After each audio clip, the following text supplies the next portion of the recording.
बाबूजी, रोटी बना दी है, खा लीजिएगा, मैं खेत पर जा रही हूँ। तभी खटिये पर से बूढ़ा रामा खांसते हुए बोला, अरे बहू, ये ले, मेरी शॉल लेती जा, बाहर बड़ी ठंड पड़ रही है। नहीं बाबूजी, इसकी जरूरत आपको ज्यादा है, क्योंकि घर में ओढ़ने को एक भी कंबल नहीं। माँ, आज हम तीनों भी आपके साथ चलेंगे खेत पर बच्चों, तुम्हारे पास स्वेटर भी नहीं, सर्दी लग जाएगी। माँ, जल्दी तो आपको गुलिया दीदी और तानी दीदी को भी लगेगी। अगर हम जब एक साथ मिलकर खेत पर काम करेंगे तो ज्यादा पैसे आएंगे और फिर हम कंबल खरीद लेंगे। मेरा राजा बेटा कितना समझदार हो गया है, माँ के दुख को समझने लगा है। सरिता अपने बच्चों के साथ खेत पर आती है, जो कि जंगल के पास पड़ता था। बच्चों, हमें आज के आज खेत जोतकर गाजर की फसल बोनी है। सरिता की चारों बेटियां और राजा भी कड़ी मेहनत से बंजर खेत को जोतते हैं और फिर सब मिलकर खेती करते हैं। दिन बीतते हैं। एक रोज जब सरिता घर आती है तो वो अपने पति को घर में जुआ खेलते देखती है। अरे बिरजू, भूख लगी है। ये ले, दारू 2 घूंट मार ले। अरे खाली दारू, इसके साथ कुछ चखना मिल जाता तो मजा आ जाता। अरे देख बिरजू, तेरी लुगाई आ गई। बिरजू को घर में जुआ खेलते देखकर सरिता बौखला कर बोली, अजी, तुमको शर्म नहीं आती? घर में जुआ खेलते और दारूबाजी करते। तो फिर बोली, अरे जानती नहीं, पति परमेश्वर होता है और पत्नी की जगह पति के पैरों में होती है। चल जल्दी से मेरे लिए अंडा ऑमलेट बना और गरम रोटी भी। तुम्हें अब मुफ्त का खिलाने को राशन नहीं मेरे पास। 6 बच्चे हो गए हैं, जानती भी हो इन सब का पेट कितनी मुश्किल से पाल रही हूँ मैं। तुम्हें तो जिम्मेदारी से मतलब ही नहीं। घर में बूढ़ा बीमार पिता है, तुम तो कमाने गए थे ना, फिर क्या हुआ? आते ही पैसे मांगने लगी। पति ने खाया पिया कि नहीं ये तेरा बाप पूछेगा। नशे में तो बिरजू सरिता से अकड़ते हुए अपनी चमड़े की चप्पल निकालकर उसे बहुत पीटता है। ये ले, और लड़ाई जुबान। मैं कमाता नहीं तो क्या इस घर में मेरी इज्जत नहीं होगी? ये ले। बचाओ, ओह बचाओ, माँ को मत मारो पिताजी। तभी लड़खड़ाते हुए बिछौने से उठकर बूढ़ा रामा कहता है, अरे निकम्मे, छोड़ दे बहू को, निकल जा इस घर से तू, और फिर कभी शक्ल मत दिखाना। अरे ये मेरा घर है, मैंने बनाया है इसे। बिरजू चला जाता है। तभी रामा रोते हुए बोलता है, अरे जाने कैसे उड़ाऊं बेटे को जन्म दे दिया है मैंने। मेरे हाथों भारी गलती हो गई जो इसे तेरी शादी कराई। बहू माफ कर दे मुझे। पर उस 5 बेटियों की गरीब माँ का दुख इतना ही नहीं था कि एकदम से जोरदार तूफान उठा और झोपड़ी की छत हवा के झोंके से उखड़ कर गिर गई। हे भगवान, इतना भयंकर तूफान! तानी, गुड़िया, अंजू, तुम तीनों सोनी, राजा और मुनिया को लेके बाहर निकलो, मैं दादाजी को लेकर आती हूँ। उठिए बाबूजी। नहीं बहू, तू जा, मेरा समय आ गया है। तुझे उन 5 बच्चियों की सौगंध, तेरे बाद उन्हें देखने वाला कोई नहीं। जा बहू, जा। सरिता के बाहर निकलते ही पूरी झोपड़ी गिर जाती है। सरिता छाती पीट पीट कर रोने लगती है। बाबूजी। अरे कैसा निर्दयी है रे तू ऊपर वाले! क्या मिला आखिर, क्या मिला तुझे मेरा घर उजाड़ कर? तू खुद तो अपने घर में सो रहा है और मेरी 5 बेटियों को बेघर कर दिया। जवाब दे, तू बोलता क्यों नहीं? सरिता को टूट कर रोता देखकर उसकी 5 बेटी भी बिलख बिलख कर रोती है। चुप हो जाओ माँ, रो मत। माँ, मुझे जल्दी ठंड लगती है। हे भगवान, इतनी बर्फ गिर रही है, मुझे इस ठंड से अपने बच्चों को बचाना होगा।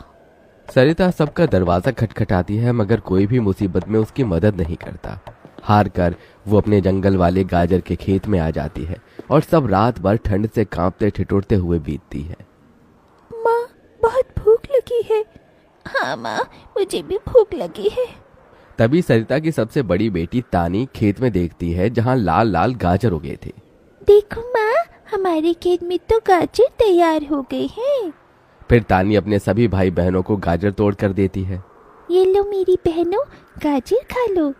अपनी बेटियों को ठंड में ऐसे देख उस गरीब माँ का मन अपार दुख से भर जाता है। अपनी इस गरीब लाचार माँ को माफ कर देना बच्चों, तुम्हें ये ठंड भोगना पड़ रहा है।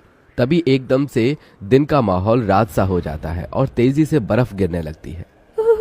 बाप रे बाप, एकदम से इतनी ठंड, ऐसी तो बिना घर के हम बच नहीं पाएंगे।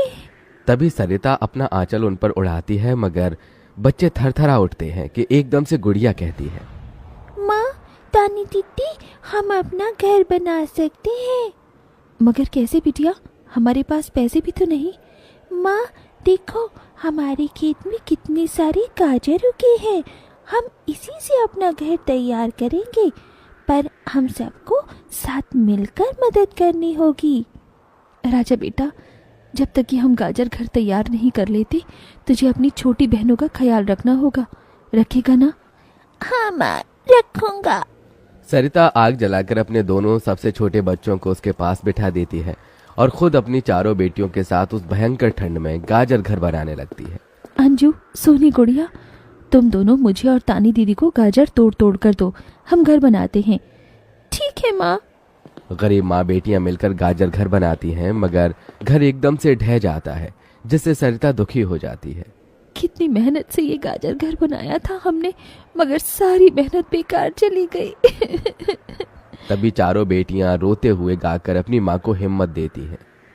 जिंदगी की यही रीत है, हार के बाद ही जीत है, थोड़े आंसू है थोड़ी हंसी, आज गम है तो कल है खुशी, जिंदगी की यही रीत है, हार के बाद ही जीत है।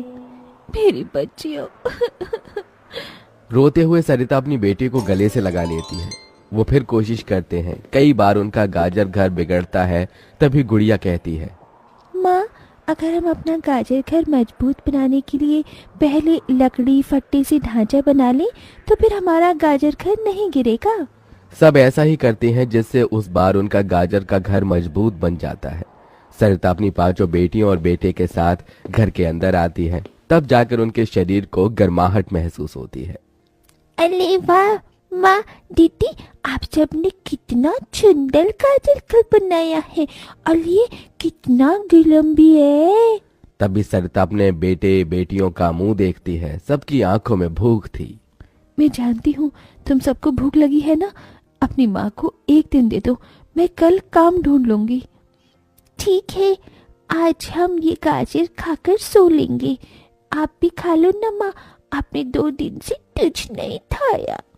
सोनी अपने नन्हे हाथों से अपनी गरीब माँ को गाजर खिलाती है। अगले दिन सरिता ठंड में इधर से उधर काम ढूंढने भटकती रहती है, मगर कोई उसे काम नहीं देता।